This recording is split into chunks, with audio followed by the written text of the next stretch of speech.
Hey guys, what's up? Today's podcast is brought to you by Audible. Get a free audiobook download and 30-day free trial at audibletrial.com/eggs show. That's EGGSSHOW. Audible has more than 180,000 titles to choose from for your iPhone, Android, Kindle, or just about any device you can imagine. As Eggs listeners, you can download a free audiobook today by visiting audibletrial.com/eggs show. Bang ding ding, trademark. He come out 6'7" tall. Bang ding ding, one star. Bang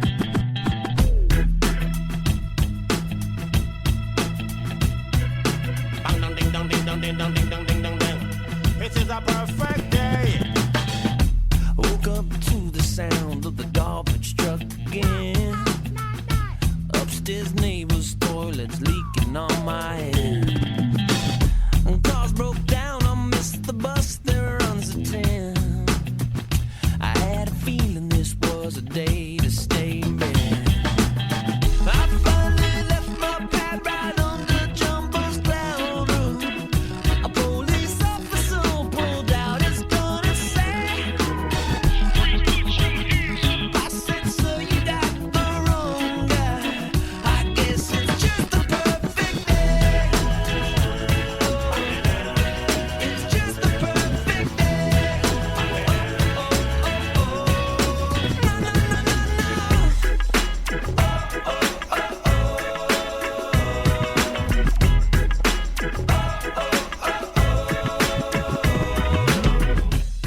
Hey everybody, welcome to Eggs. I'm Ryan, he's Mike, as always, and we're here today with special guest Kelly McCausey. Tell me if I'm screwing up your name. Kelly is a person, she's based out in the Midwest, out in Michigan. She's a business owner, she's a mom, she's an entrepreneur, and an all-around interesting person. So we're really excited to talk to her.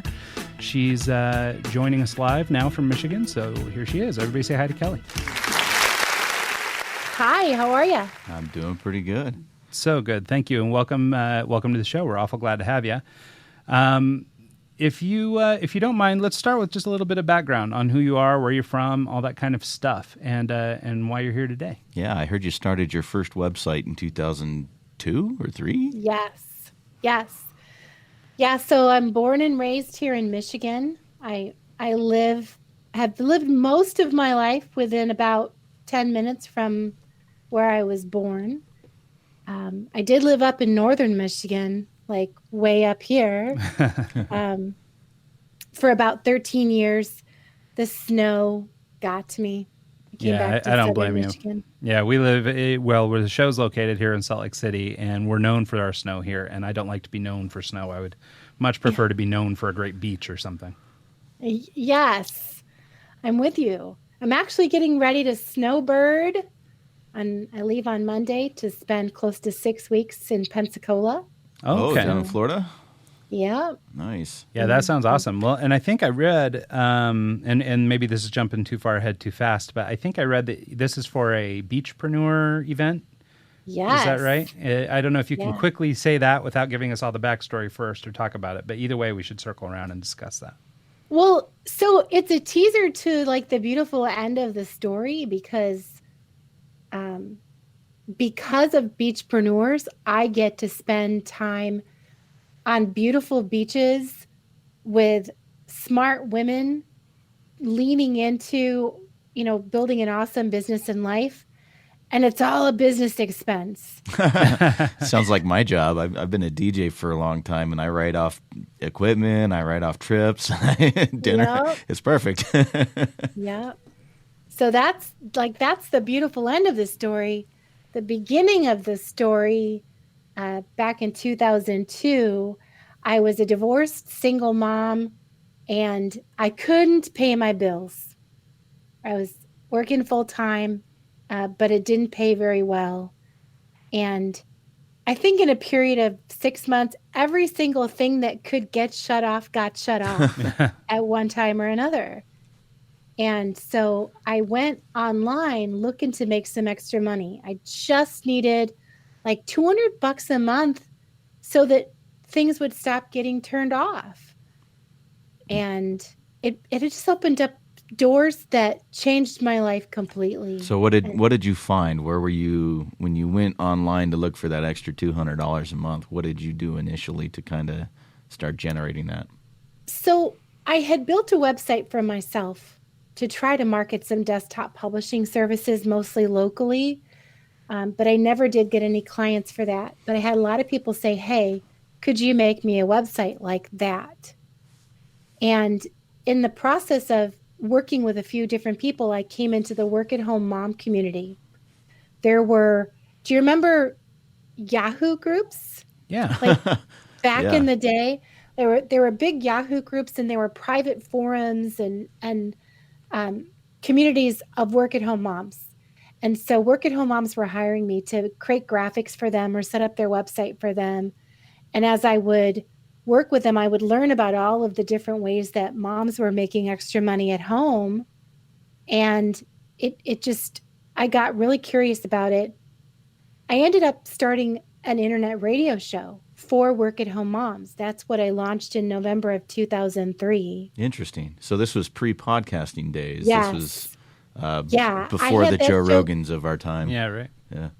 Yeah, I had that show going for 6 months before podcasting caught my attention. And then boom, it was a podcast like the same day. So how did you, when you started it, did you go into a radio station and hire the station, or did you do it out of your house, or what did you do initially? Out of my house, everything was so interesting because I did live in northern Michigan. We didn't have any DSL at my house. I lived too far out in the country. So I basically had dial-up internet. AOL Online. I recorded my podcasts on actual telephones. Okay. I had a tap.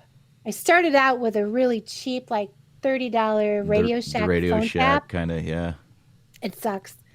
I ended up upgrading into I bought a little USB mixer and a little powered phone tap, audio tap but I was actually on a telephone, a LAN telephone line, recording those conversations for those first years.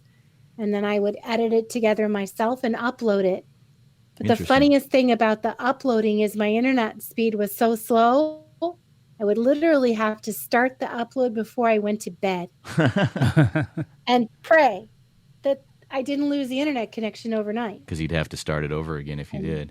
Yeah. Yeah. So yeah. It was crazy. Where were you uploading it to? What site were you using for the... At the time, it was called live365.com. Oh, okay. Was I remember a that. popular live streaming service. And, these days there are podcasting classes around every corner. But back then, there was nobody offering to show you how to start an internet radio show. There was like this one guy that wanted like $2,000 to teach you how to be famous on the internet. That's a good marketing play. Yeah, I should I use. like that. Yeah. Be famous. I learned from basement radio DJs, Okay. like guys who were running little indie radio shows out of their homes. I learned from them how Were to they get personal my friends, show or how started. did you get in contact with them? Found them on Yahoo groups and forums. Okay. It's so funny because here I am. I'm this mom who knows nothing. Like I don't know any of the terminology. And so I'm going and saying, how do you start an internet radio show? And they're like, you're already an idiot. So we don't want to talk to you. And so I would just had to like throw myself at their mercy and say, listen, just pretend like I'm your mom. Be nice. And they just had to teach me like this, you need a streaming server. You need to know this about the format of audios that you're developing. So they just took took me by the hand and were patient. Well, and it was infinitely more complicated back then too. I mean, things are so much easier now. The technology's caught up with all that. Yeah. Would you say though, Kelly, are you sort of naturally entrepreneurial, or did this sort of come out of necessity entirely, or have you, like, as a youth and as you're, coming up, have you always been kind of a self-starter or a person who's out there trying to solve the problems? I think I'd say yes to entrepreneurial because I did run a home daycare for 8 years before this. Oh, okay. So you've been doing some form of business. Now, this is Yeah. a little bit different, and it'll actually be interesting to talk to you about the transition, right? There's the version of you maybe behind the counter, but now you're the star, like pushing yourself out front. So I'm sure that was a bit of a transition too. It's a different, it seems like it would be a different personality type altogether. Yeah. I would say, yes, I was entrepreneurial, but I had a really small mindset about it back then. Like, does it make any sense to say, like, I just knew I could pay the bills. Mm-hmm. Right. Well, that was the thing, right? You were trying to solve the immediate problem, which was getting the lights back on, and out of necessity, I guess. And then the long term, or the upshot of having put all that, I guess, groundwork down, sort of led to something that is now a sustainable life and a career for you. Yes. Yeah. So did the podcast facilitate the website, or did the website facilitate the podcast? So what came first, the chicken or the egg? So I was doing my design stuff, making my little money on the side, and I started Work at Home Moms Talk Radio as a website with a button you could click to push play and listen to the show. And so that was November of 2003, the podcast started to draw a community to me. And I was really blessed. I had a good friend in the Work at Home Mom space that sponsored my show, like paid for the streaming costs. Oh, nice. And she had a forum, and we would get together and talk there with other Work at Home moms. And an interesting thing happened. This is what I didn't expect. I thought, I'm going to satisfy my own curiosity and interview these Work at Home moms, and people are going to listen, and it's going to be awesome. But as they listened to me interview, they started to ask me questions. And I kept saying, no. I want to learn from you. I'm just here asking questions. But I drew such a community to me who they had respect for my opinions, for what I was creating. And my friend Alice Seba was the gal who sponsored the show. In the summer of 2004, we launched a paid membership site because she recognized that the Work at Home mom community craved like a next level learning experience where they could get information on websites and traffic, building a mailing list, making money, and leave aside all the extra nonsense that community tends to be full of. Yeah.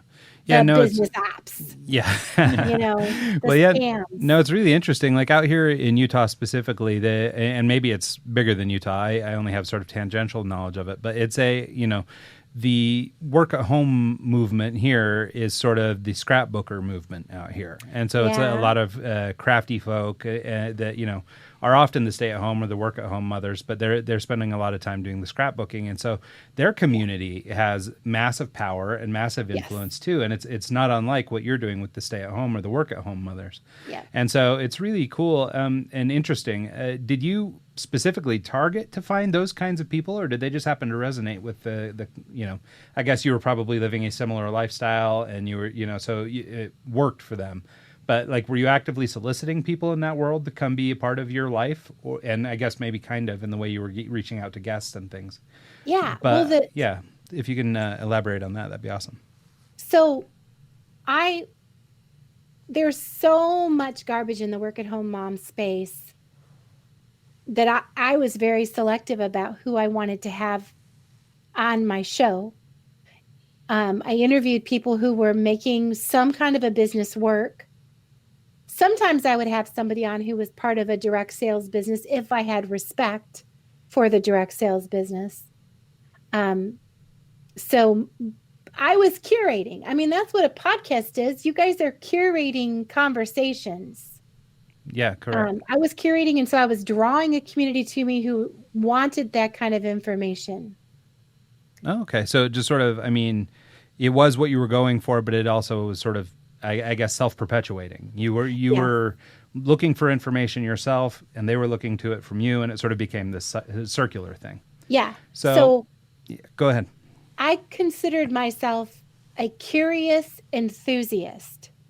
Oh, I like that. You know, some people think like I'll start a blog and a podcast once I'm an expert. And I just say, forget that. Start now. Share your curious Well, it's interesting. enthusiasm. I mean, because you're so right. But what's interesting is like that sounds like really modern vernacular or like a modern attitude about, going out, putting yourself out there and just saying what you know.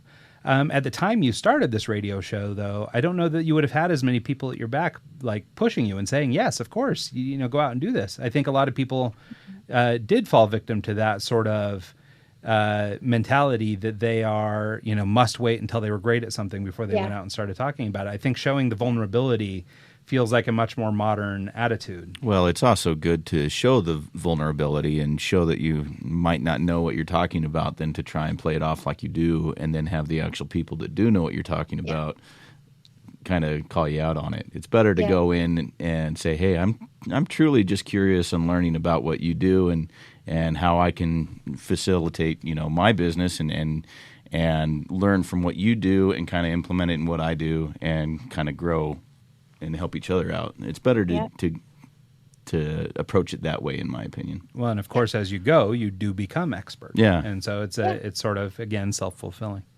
Yeah. So,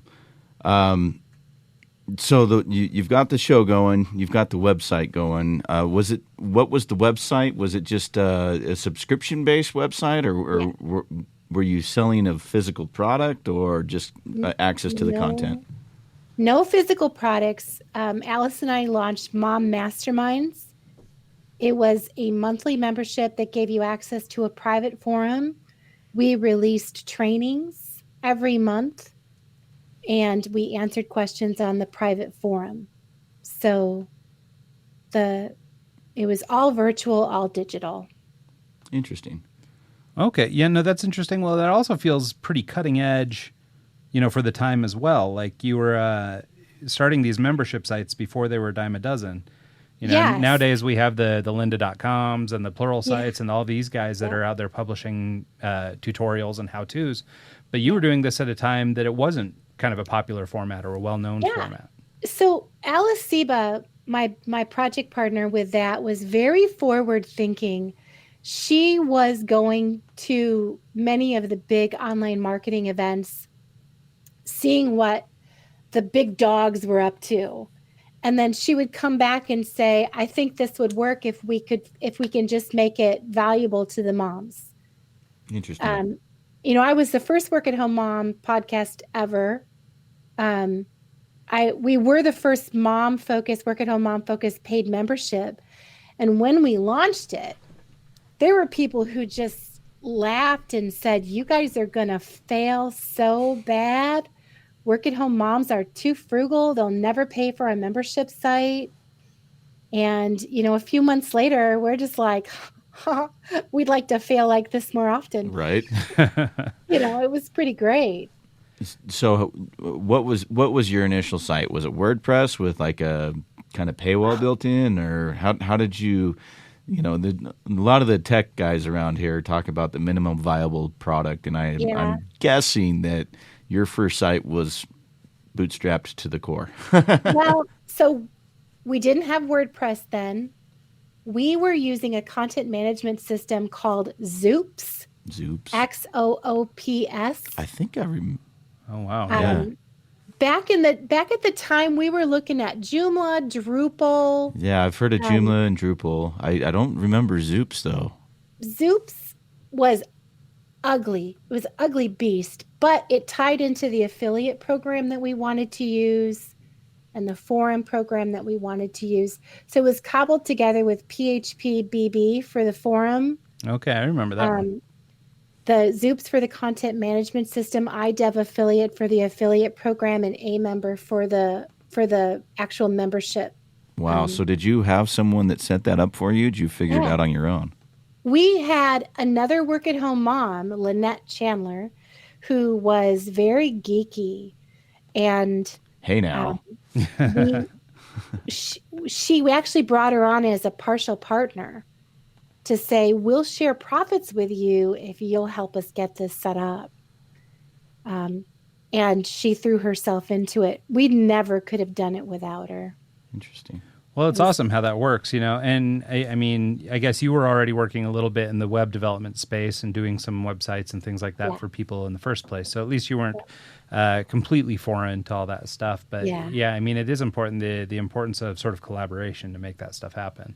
And again, especially at a time when you were doing all this, because it wasn't the thing back then. It wasn't as easy to accomplish as it is nowadays.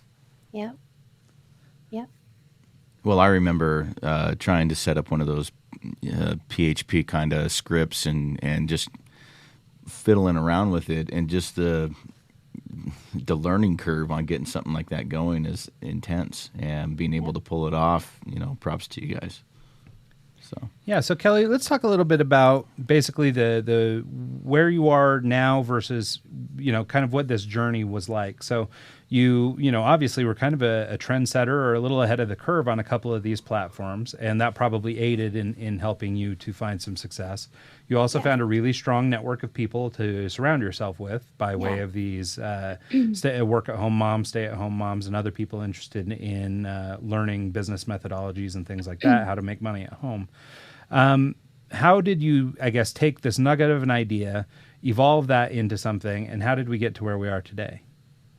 So Mom Masterminds was a partnership with Alice until 2006, and she decided to leave the mom community and stretch her wings into some other niches. I took over Mom Masterminds and ran it on my own, together with Lynette. Lynette continued to be a tech partner always.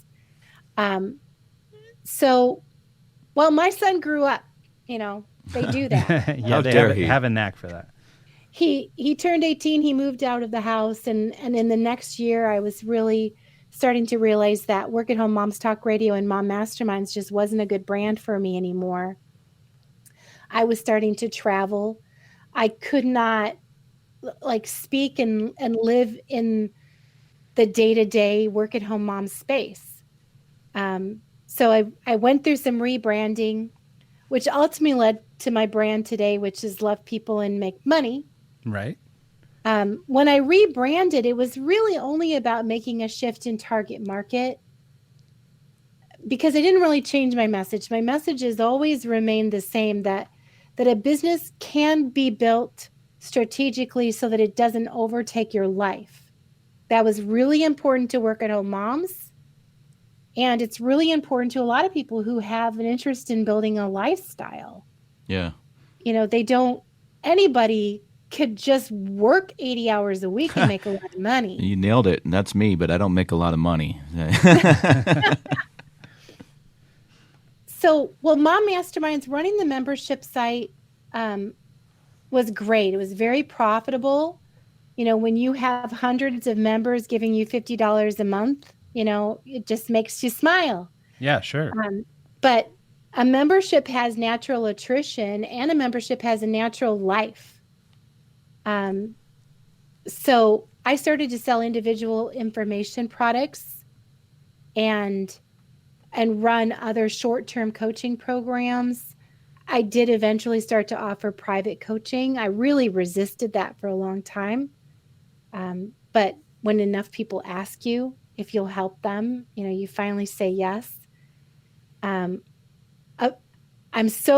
of the things I'm so grateful from Alice was to really embrace affiliate marketing, because everything that someone needs to build their business has an affiliate program attached, whether it's the web hosting, the email marketing tools that they're using, those, you know, if you're recommending and teaching people how to build a business, there's just so many different affiliate things that you can recommend, and that creates recurring profits. Interesting. And because I focused on that early, I have been able to see a consistent percentage of my income come from those affiliate checks. Okay. Well, basically. so can you talk a little bit about, like, where do you think others trying to develop a community, other community creators, where do you think they're like being misled or doing the wrong thing? Okay. So these days, if you join a Facebook group, that's where most people are building their communities these days. When we built our communities, we built them on our own websites. But these days, it is really hard to get people to come congregate In another site. somewhere else. I even gave up 2 years ago and moved my community to Facebook. Yeah, I guess if you can't beat them, join them, right? Yep. Yep. I still wish we were doing it back at my house, but but it takes 2 seconds to set up a Facebook group. And so a lot of people do. They say, "Oh, community is important. I'm going to go start a Facebook group." But then they treat it like their page and they broadcast at people. Instead they talk of asking at questions and people. trying to get input from the people in the group, they're trying to promote their agenda 100% of the time. A community is not you preaching to a congregation. A community is they're interacting. And honestly, I think that that's something I can't say that it was strategic when we started Mom Masterminds. Even though we were the quote owners and leaders, we always welcomed and fostered communication and cooperation between the members, and we never got all wrapped up in having to be right. Well, and that's the thing. I think there's actually just a little teeny nuance there that I think is probably the difference between the, real people, the people who are getting into it for the right reasons versus the people who are just trying to make a quick buck. Yeah. And I think it's exactly what you said. I think it's, yes, you might be the one that was the organizer and you're the one that put this community together, but you're not the one that makes the community work necessarily. Right. You might be the center stone or the peg in the middle, but everybody should interact and work around Totally. you. And so I think that for a lot of people, I think social media especially has given everybody this indication that business is quick and easy and you can run out and build a network overnight and all these people will buy your product. And I think there's a lot of sort of narcissism or ego built into that where we're just thinking, oh, well, we're pretty special. Everybody will come and listen to us. They're going to love it. Yeah. And in reality, the communities that work are the ones where we all have a common interest and we are all here talking together. And it has very little to do with the person who actually started it. Now, you might be the one offering the products and it may roll down to you, but the healthy, strong community is actually built around that common interest more than it is around you or your product, generally speaking. I suppose there's a celebrity version of this that's different or whatever, but generally speaking, that makes sense to me anyway. So there are people who talk to me and say, "Hey, I got this Facebook group and I just can't get any engagement." And what they mean is that they're not getting liked and they're not getting agreed with.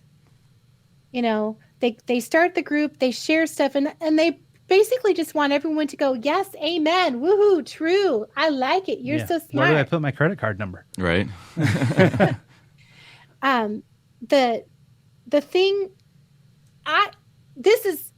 might shock some people, but when you come into my community, whether that's my Facebook group or my mailing list, or you're listening to my podcast, or you're coming to one of my events, I don't care if you ever spend money with me. I don't care. If I have something of service, wahoo! But if I don't, if we're just two entrepreneurs who freaking love what we do, we're going to be friends. Well, and I think that's ultimately the core of developing a relationship, period, whether it's with another human being or your whole network. I mean, ultimately, if you go into it with an ask or you demand something of people, they're going to have some resistance. They're going to feel a little weird about it, whatever it is. I mean, if you're trying to craft a relationship with a boyfriend or a coworker or whatever, it's, of course, you don't go into them demanding something. You go into them trying to foster mutual belief or mutual whatever. And so that makes, it makes perfect sense. And I think that nowadays, especially like you said, it's so easy to make a Facebook group, or so easy, like there's no real skin in the game. And there's not a lot of people doing the long version or the long game. Everybody's looking for this short, instant gratification. They didn't start 15 years ago like you did doing this kind of thing, And I think that having that longer view where you don't have or anticipate or require something from somebody else at the jump, if you publish good content and they would like to pay you for it, that's fine and great. But to go into it saying, well, you want to be part of this group, it's going to cost you, bud. It's probably a different, it's nuanced, but I think there's a difference there. How do you go from someone on the group to being like you offer the consultations and you sell the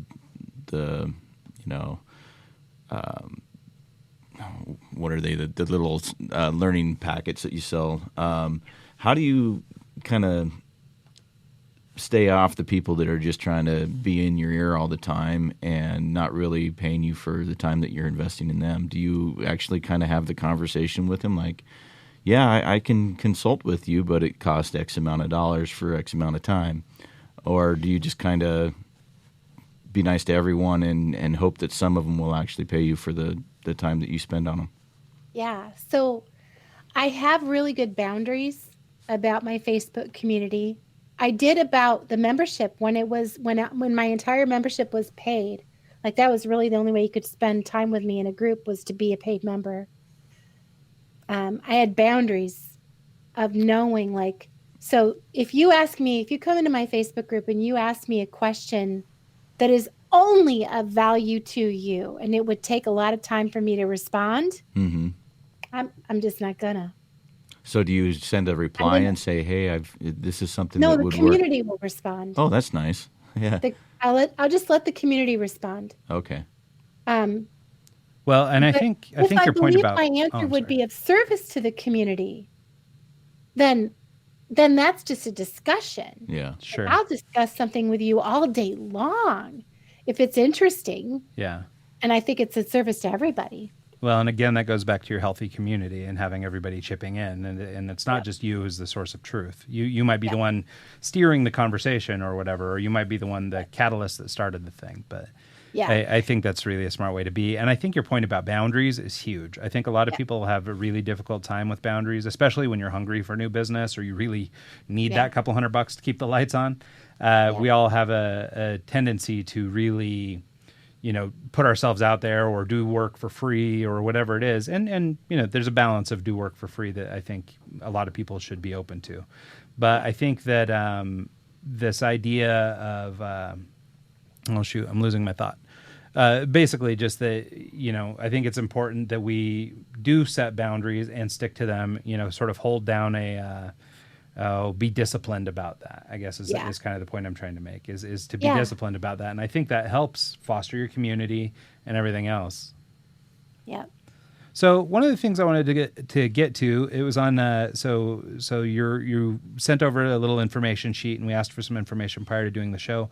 One of the things that piqued my interest was this idea of the change in your pocket theory. And I wondered if you could talk to us a little bit about that, how it applies to email marketing and everything else. I love it. So I was introduced to the change in your pocket theory in church. There's a youth pastor shared a message about love and your relationship with another person.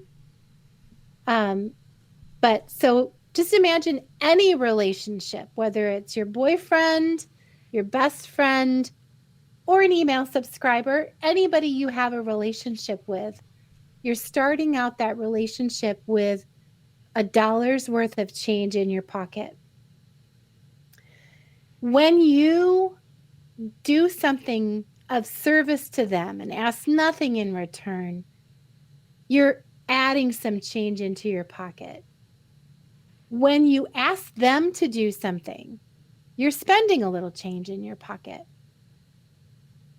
So the change in your pocket, think of it as like the relationship currency.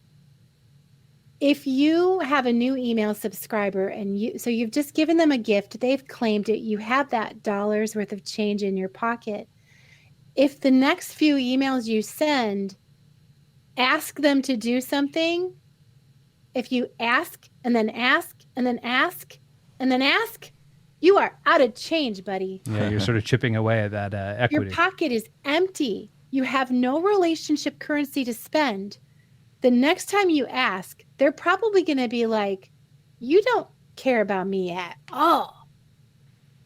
All you want is my money. And they just hit unsubscribe. Right. So in the context of email marketing, then maybe the model would be they've downloaded your white paper or whatever. They've downloaded your item, and that's how you collected their name.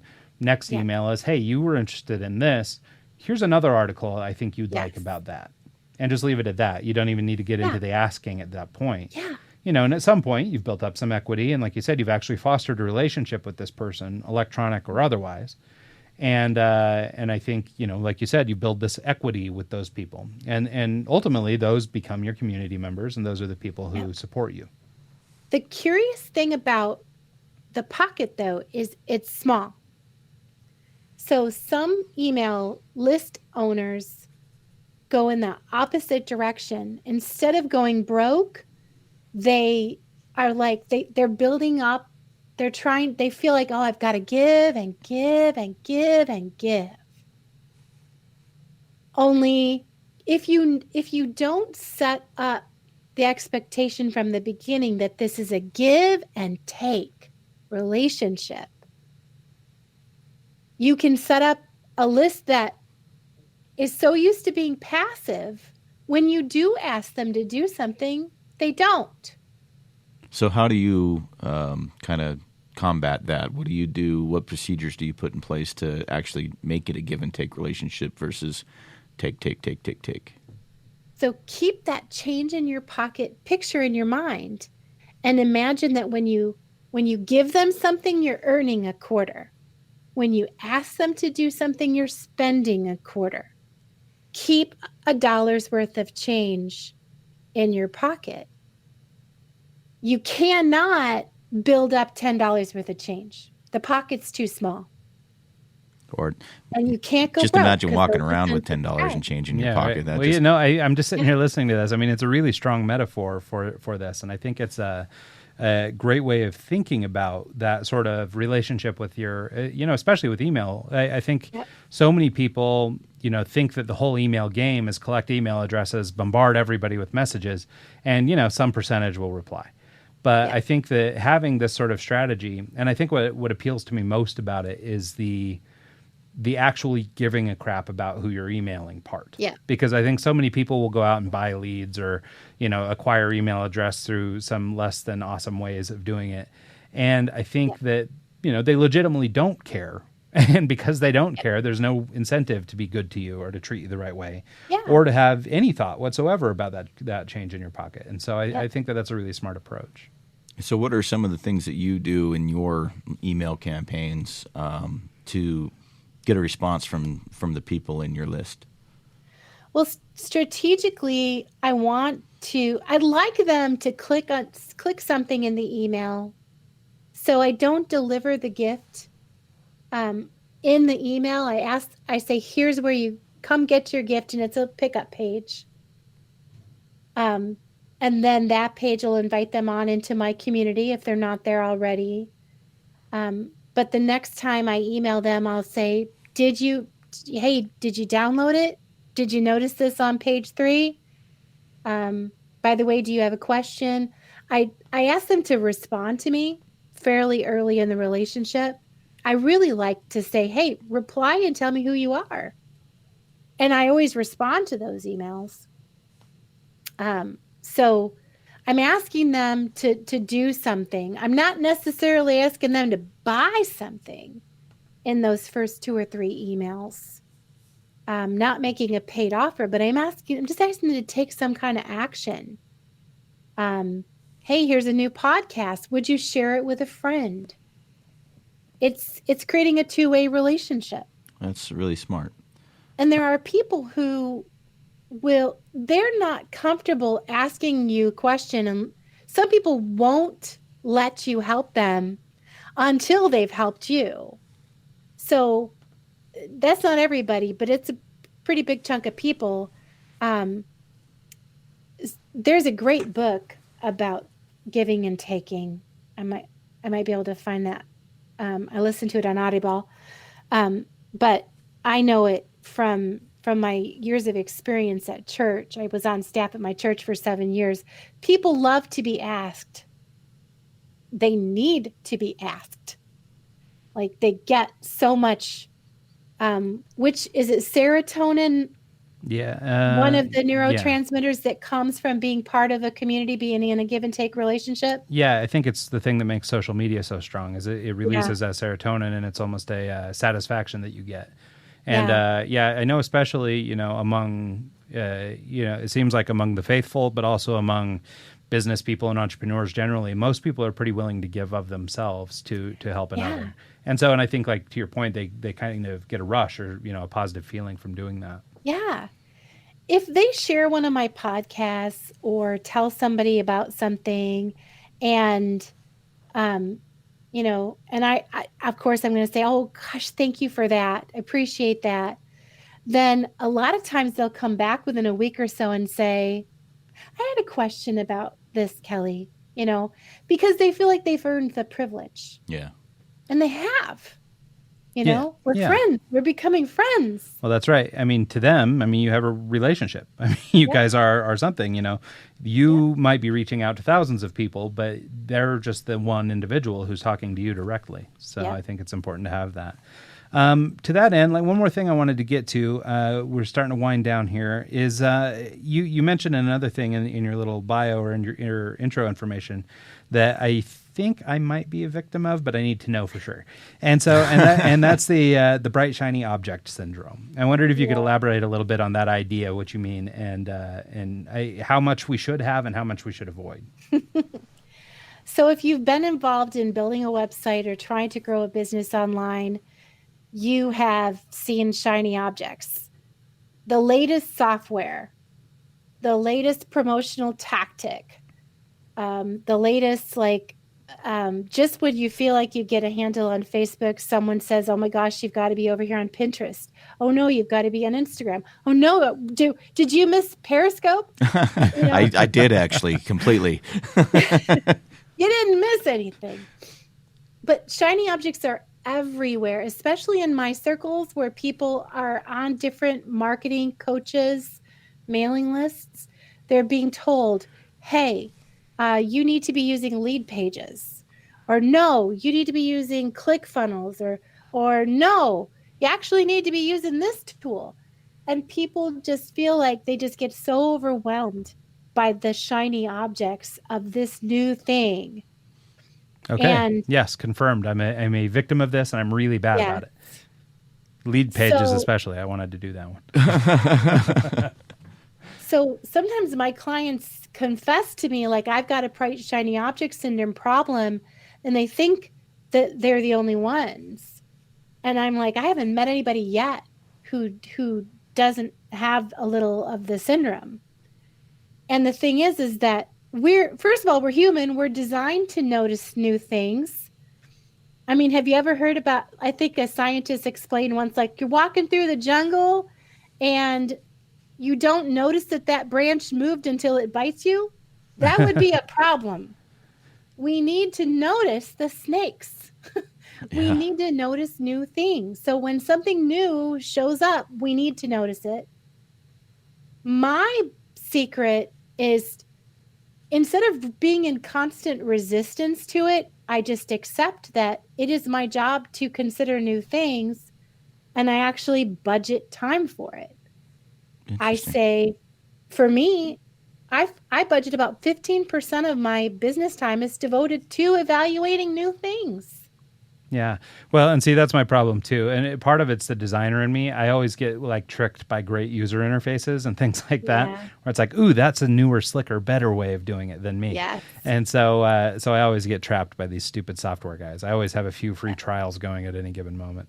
So, so I think you're right. It does make sense to keep an eye on what's coming and that sort of thing. But I think also, loyalty and sticking with things that are working sort of pays dividends as well. Yes. Yeah, so I use lead pages. I've used lead pages for many years, and there's always some new page builder hitting the market. And a lot of my friends like WordPress-based page builders, which I do too. Like I like Thrive Architect. Mm-hmm. But my opt-ins and sales pages are all in lead pages, because until something becomes so much more awesome that it impacts and that it is worthy of a new learning curve for me and my virtual assistant, Right. that I pay hourly for, it's going to be a heck no. I Yeah. will stay with lead pages. Yeah, no, that makes perfect sense. Well, and I guess really the benefit of using a platform like that is being able to actually track things, right? They do a pretty good job of tracking, I think. Yeah. Oh, yeah. There's so many good reasons to use lead pages. Cool. Well, so we've only got a few minutes left, but you just hit on something I'd like to pick your brain about, because I was thinking about doing it myself, and that's the idea of the virtual assistant. Yeah. Can you tell me how that's what your experience has been like doing using a virtual assistant? And for anybody who doesn't know, basically, a lot of times, not all the time, but a lot of times they're offshore personnel that are sort of designed to help with mundane or sort of routine tasks. You know, they can keep your email box clean. They can reach out to clients. There's a number of things they can do. But I've entertained this idea for 100 years, ever since I read Tim Ferriss's 4-Hour Workweek, and I've never actually pulled the trigger on it. So I'm always nervous of like, hey, here's my email inbox, go to town, you know, and have the typos, I want the professional look, but I don't want to pay the professional person to do it for me. So I do not work with an overseas virtual assistant. I've tried a couple of times and been frustrated with it. I have a couple of friends who rock it, though, working with somebody in the Philippines or Turkey. But so when I got debt free and quit my day job in 2006, and that same year I hired a virtual assistant.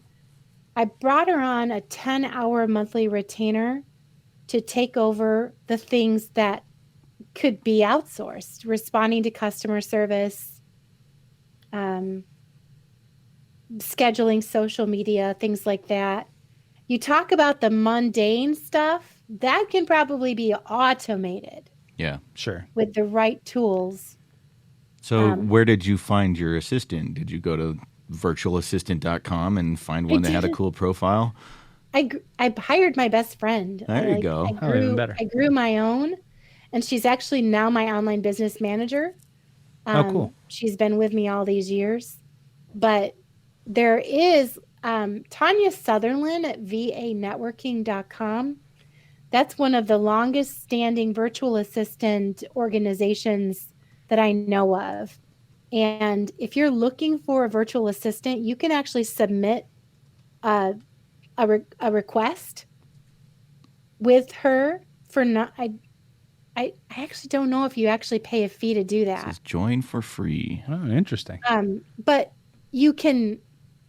There are several virtual assistant organizations, and here's the dirty little secret of hiring a VA is that a lot of people think, well, I can't afford to pay somebody $30, $40 an hour to do stuff for me. But they're going to be faster than you, especially with customer service, because so a customer will write and ask for something or complain about something. This is rare for me, thank goodness. But my mind goes to, well, the sales page gave you that answer. Well, this email told you that. What's the matter with you? like I get all up in my head and get ticked off. And she just goes, oh, here's the answer. There you go.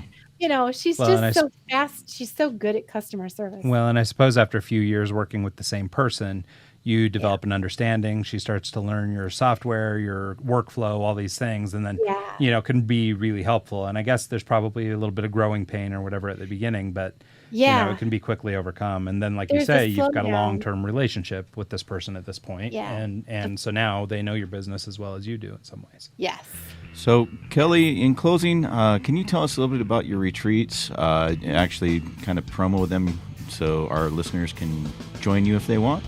Yeah, the beachpreneurs. So, this is the 6th year we've been doing them. Nicole Dean and I get together and we host retreats on Pensacola Beach. We have a great big beach house. This is for women only. Sorry, guys. That's all right. That's all right. But we invite about a dozen women to come hang out with us at the beach for 3 days, and we mastermind together. We set goals, we crush roadblocks, we set plans, and we soak up the sunshine and just really enjoy each other's company. So is there a place they can go to register and sign up, or do you have a full list? Beachpreneurs.com. Yep. Beachpreneurs.com. Yep, and it's just like it sounds. We'll also share the link on the website here. Yeah. We also have the Beach Camp, which is our annual hotel conference. That's on Daytona Beach in April. Oh, I was getting the s'mores ready. Get out the marshmallows and graham crackers. Different kind of camp, much warmer camp. So, hey, so I guess where can we send people to find more about you and your business and join your community? Well, lovepeoplemakemoney.com is my website, and there is a link to the Facebook community right there on the site. Love to have more people come and join us. That's awesome. So, and then they can also find Kelly McCausey on the socials at Twitter, Facebook, and Instagram /Kelly McCausey. So that is probably the quickest and easiest way to get a hold of her. So, Kelly, thanks so much for your time. We really appreciate you coming on the show and spending this hour with us. God, it went really fast. I know. I could keep digging on this virtual assistant stuff. I'm really interested. So we might have to continue this conversation offline. But we're really grateful for your time. Any parting shots? Anything else you'd like to say before we get out of here? Oh, just that you really can love people and make money. Sink your roots deep into a community of people you love. Meet their needs, and profits will show up. Excellent. I think that's an awesome thing to go out on. Thanks so much, Kelly. We really appreciate you. We'll talk again soon.